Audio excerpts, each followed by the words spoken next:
ஆன்மீகம் அறிவோம். வணக்கம்.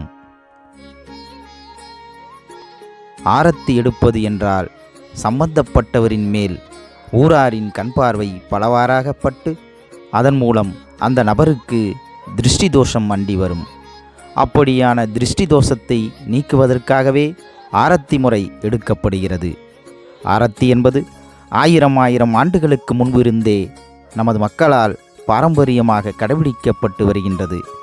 படை வீரர் போர்க்களத்திற்கு செல்லும்போது, வெற்றி வாகை சூடி திரும்பி வரும்போது, நல்ல காரியத்திற்காக செல்லும்போது, காரியம் ஜெயமாகி வீட்டுக்கு திரும்பும்போது, திருமணம் முடிந்து பெண் புகுந்த வீடு வரும்போது என ஏனைய பல நல்ல விஷயங்களுக்கும் சம்பந்தப்பட்டவர்களுக்கு ஆரத்தி எடுக்கப்படுகிறது.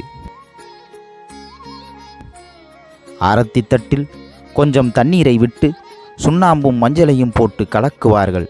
அப்போது அது சிகப்பு நிறமாக மாறும். அதில் வெற்றிலை வைத்து ஒரு சூடம் ஏற்றி ஆரத்தி எடுத்து அதை வாசலில் நடுவில் ஊற்றுவார்கள். இதில் சுண்ணாம்பு வெண்மை நிறம். வெண்மை நிறம் என்பது சரஸ்வதியையும் மஞ்சள் மகாலட்சுமியையும் குறிக்கும். இவை இரண்டும் சேரும்போது மங்களகரமான சிகப்பு தோன்றும். அது ஆதிபராசக்தியின் வெளிப்பாடு. அதில் ஏற்றப்படும் சூடம் எல்லாம் வல்ல பரம்பொருளை குறிக்கும். இவர்களின் அனுகிரகத்தில் தோஷம் விலகுவதாக தொன்று தொட்டு கடைபிடிக்கப்படும் ஐதீகமாகும்.